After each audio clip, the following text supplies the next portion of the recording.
நம்ம தாவா செய்யறது நான் ஒரு முஸ்லிம் என்ற வகையில் எனக்கு கடமை, உங்கள் ஒவ்வொருவருக்கும் கடமை. அது ஹிதாயத் கொடுப்பது உங்களுடைய கையில் உள்ளதல்ல. இந்த உலகத்தில் வந்த நபிமார்கள் எல்லோரும் சொன்ன செய்தி அல்லாஹ் குர்ஆனில் பதிவு செய்கிறான். இன் உரீது இல்லல் இஸ்லாஹ மஸ்ததஅது வமா தௌஃபீகி இல்லா பில்லாஹ். என்னால் முடியுமானவரை சீர்திருத்தத்தை தான் நான் விரும்புகிறேன். ஆக்கள் திருந்தணும் என்று தான் விரும்புகிறேன். நான் ஹுத்பா ஓதினா தொழாதவர்கள் தொழணும். நான் ஹுத்பா ஓதினா வட்டி வாங்குறவன் விடணும். நான் ஹுத்பா ஓதினா ஜகாத்து கொடுக்காதவன் கொடுக்கணும். இதான் என்ற டார்கெட். ஆனால் வமா தௌஃபீகி இல்லா பில்லாஹ், அப்படி ஆக்குறது அல்லாஹ்வுடைய கையில் உள்ளது. அப்ப எந்த கையில இல்லை. எனவே என்னுடைய கடமையை நான் செய்கிறேன் என்கிற ஒரு திருப்தி வர வேண்டும். இரண்டாவது, ரசூலுல்லாஹி அலைஹி வஸல்லம் சொல்கிறார்கள், கைருக்கும் மன் தஅல்லமல் குர்ஆன வ அல்லமஹு. உங்களில் சிறந்தவர் குர்ஆனை தானும் கற்று மற்றவருக்கு கற்றுக் கொடுக்கும் சிறந்தவர் அல்லாஹ் கிட்ட.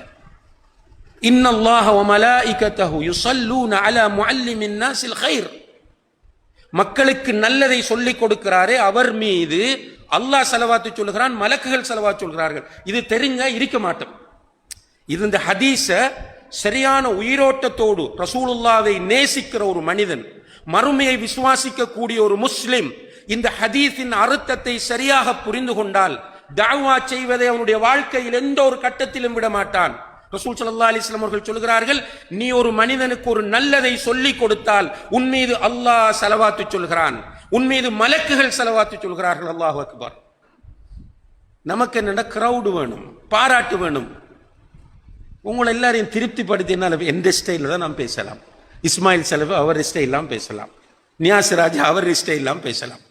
உங்களுடைய ஸ்டைலுக்கு பேசணும்டா இப்போ நீங்கள் 100 பேர்னா நான் 100 ஸ்டைலில் பேசணும். எனக்கு அது அவசியம் இல்லை. நீங்கள் புரியக்கூடிய மொழியில் தெளிவாக நான் பேச முயற்சி செய்ய வேண்டும். ஆனால் எந்த நியத் உங்களை திருப்திப்படுத்துவதல்ல.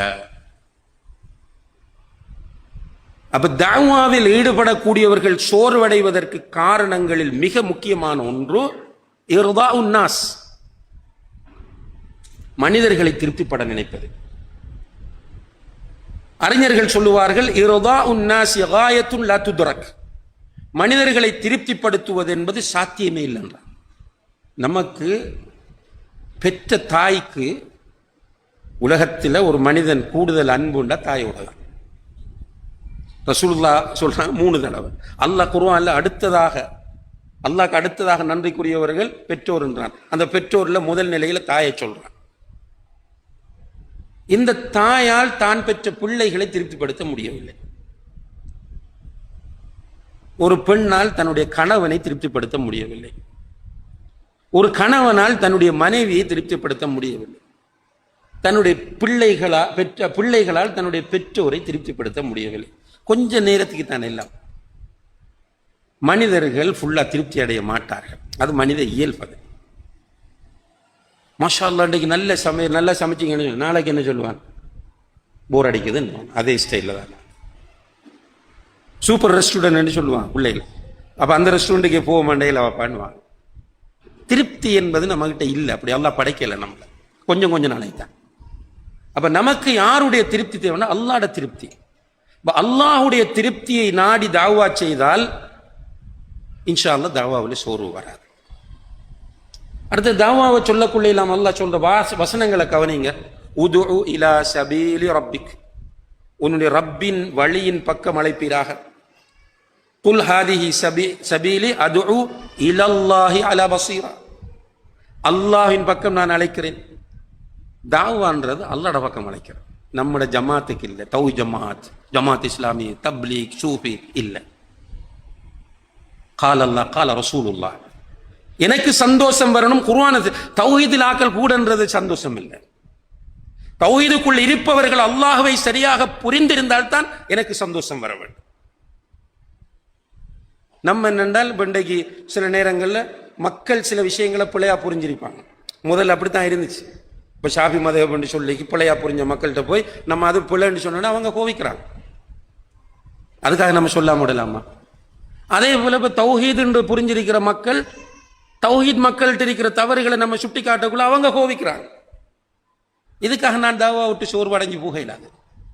நான் தௌஹீத் மக்களை திருப்திப்படுத்துவது என்னுடைய நோக்கம் அல்ல. அரசாங்கத்தை திருப்திப்படுத்துவது என்னுடைய நோக்கம் அல்ல, பணக்காரர்களை திருப்திப்படுத்துவது என்னுடைய நோக்கம் அல்ல, பள்ளிவாசல் நிர்வாகிகளை திருப்திப்படுத்துவது என்னுடைய நோக்கம் அல்ல. தாவாவில் ஈடுபடுகிற என்னுடைய நோக்கம் ரப்புல் ஆலமீனுடைய திருப்தி என்று மாறினால் தாயிகளிடத்தில் சோர்வு வராது. இப்படி தாவாவில் சோர்வு வருவதற்கு நிறைய காரணங்கள் இருக்கின்றன. இருந்தாலும் அவற்றையெல்லாம் பேசுவதற்கு நேரம் இடம் தராது. சுருக்கமாக இந்த 2 விஷயங்களை இந்த இடத்துல பதிவு செய்திருக்கிறேன். ஒன்று, சோர்வு காரணம் ஃபித்னா, நம்ம வாழக்கூடிய இந்த ஃபித்னாவான சூழல் ஒரு காரணம். தாயிகளாக ஒவ்வொரு முஸ்லிமும் இருக்க வேண்டும். எனவே ஒவ்வொரு முஸ்லிமும் ஃபித்னாவில் இருந்து தன்னை தூரமாக்க முயற்சி செய்ய வேண்டும்.